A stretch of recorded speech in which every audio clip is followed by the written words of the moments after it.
welcome to another episode of XCell High. And today, this is the final chapter. We are going to go through the final chapter, and I'm going to give you my final thoughts. And first things first, I would really like to thank you all for tuning in, for everybody who has been tuning in and learning about forensic faith, and also learning how to be a good detective and also be a good communicator. So I'm just going to give you a quick recap for chapter 7, for what Sister Key had gone through, or Teacher Key had gone through last week, which was all to do with being a good communicator, because you can't just keep collecting evidence and then never sharing whatever it is that you figured out. And in this book, there are two cases that we were trying to solve. One was for the corgi, and the other one was for getting an answer for Marco, because Tiana got asked a question and also Anna did not have some answers, and all the cadets were trying to work together to give some answers. So last week we learned 3 key things about being a good communicator. The first thing is, first you have to know your audience. That's number 1. Number 2, you have to explain to people what are the truths about evidence. It's very important so that people understand what truth actually go around evidence. You know, once you have evidence, and what truth surrounds that evidence. And number 3 is, when you get to share the truth, be excited. Don't be boring. If you are boring, no one will want to listen to you, because you also seem disinterested in what you're sharing. And we have the best news of all, the news of our risen Lord and Savior Jesus Christ, and also the news for God. But before we can get into anything else in terms of talking about chapter 8, I will let J. Warner Wallace kind of explain chapter 8 without ruining anything, even though I know all of you have read it. Wink, wink. I hope you have read it by now. And after that, we'll get back and we'll talk to you again.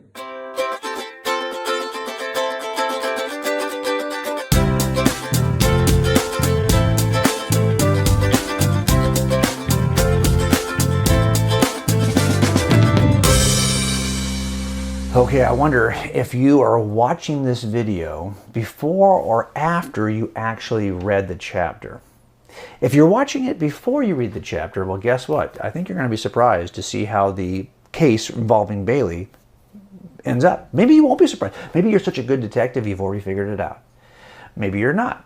Maybe you'll be surprised by the answer. Now, if you're watching this video after, I think you already know the answer. I'm not going to spoil the chapter for you in case you haven't seen it yet, in case you're watching this first, but I want you to see how all the little details, the facts, the evidences that were collected by the cadets, right, that they collected through all the first 7 chapters, all of a sudden in chapter 8, like the light bulb's going to go on, and suddenly they're going to be able to put back together, and everything, every little detail, now it makes sense.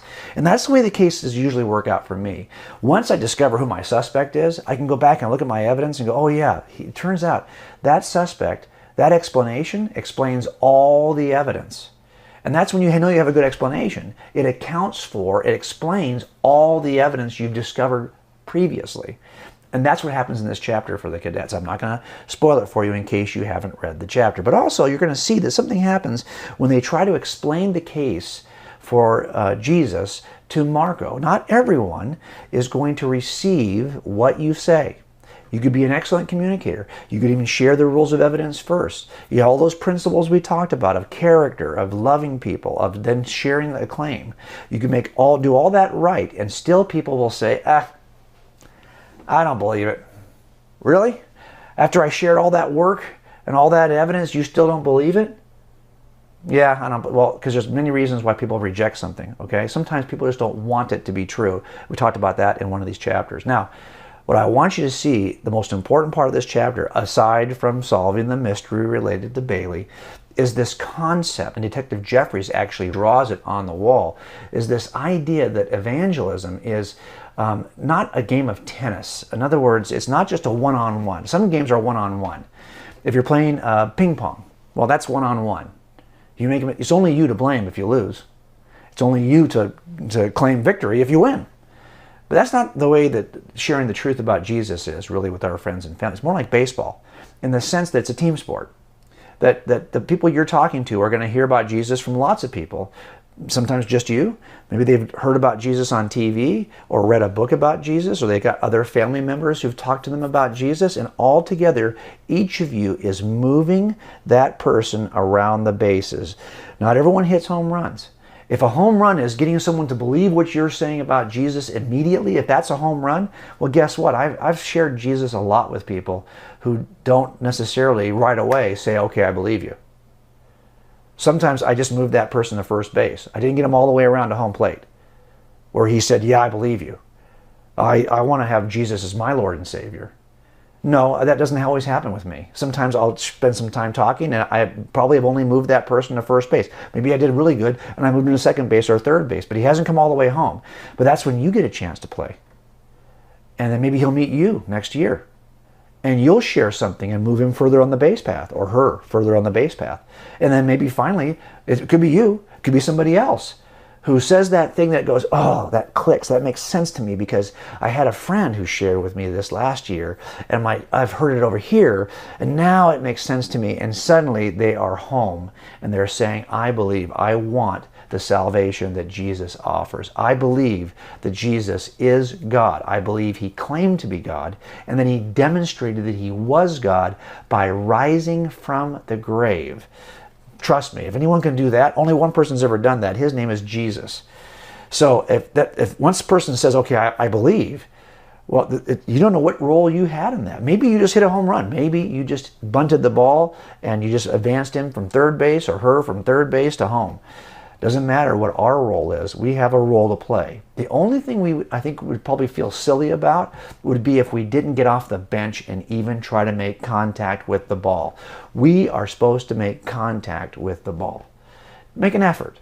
Give it a shot. The cadets, they did their best and they shared what they discovered with Marco. And who knows when somebody else is going to share more with Marco. And who knows when Marco's going to go, man, I've known Christians for a lot of years, and they spent time, they loved me, they came over to my house.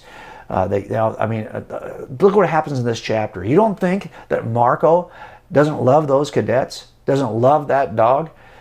But you know what? He may not be ready to say yes to what is true about Jesus today, but someday in the future, he probably will. And those cadets will have played an important role. So will you. So, in this chapter, the takeaway, the tool for your detective bag is pretty simple. Get off the bench, be a part of the team, and you will see that you will have a role to play, and it'll be an important role.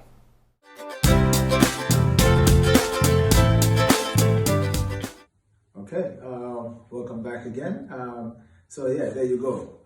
J. Warder Wallace had his views on summarizing what happened in this particular chapter, but he didn't want to spoil it for you in case you hadn't watched the video or in case you hadn't read the book or anything. But as I said before, I am sure you guys have read the book and by now you know exactly what happened and the case has been resolved.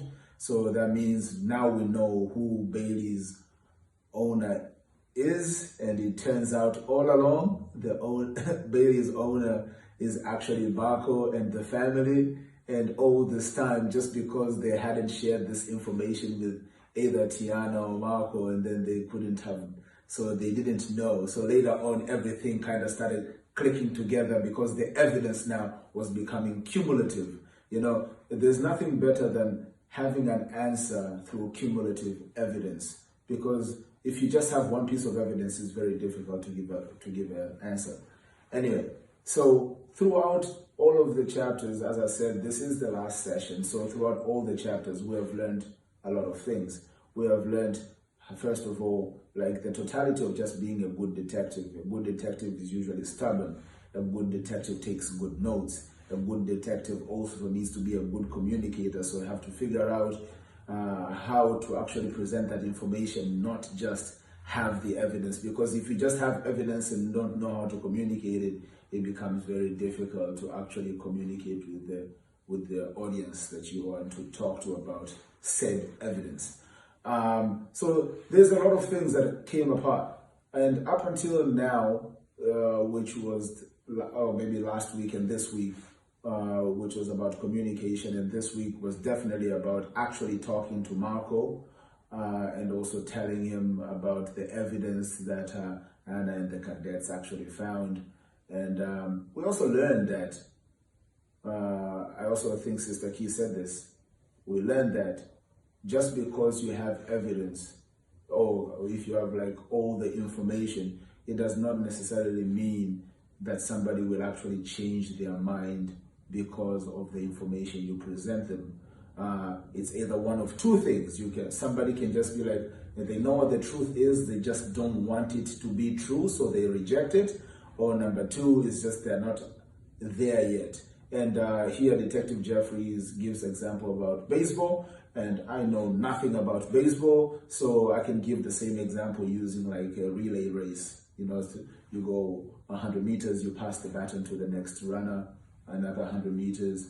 So basically, the bottom line is from this chapter is that you do not have the power to change anyone. I will repeat this because this is important to know even when you are sharing your faith or you are sharing your knowledge of Jesus to other people. Do not be disheartened. Sometimes people will hear the information plus the evidence and they will still choose not to change. It is not your job to change someone, but your duty as a Christian and your duty as somebody who loves God is to just share the word and share the gospel to other people with love and care, obviously, and not being very arrogant because then the information doesn't come out right. So I hope you guys learned a lot in this, and there's going to be some questions for you guys to discuss at the end. But I also want to leave you with a question maybe you can discuss with your family, which is, has there been a time in your life where maybe your faith got challenged and like Marco or like Tiana, you started questioning your faith, or somebody else you know was also questioned and then they started questioning their faith? And what did you do? And if you haven't done so, and I hope you have learned something from this book on how to tackle issues like this. God bless you.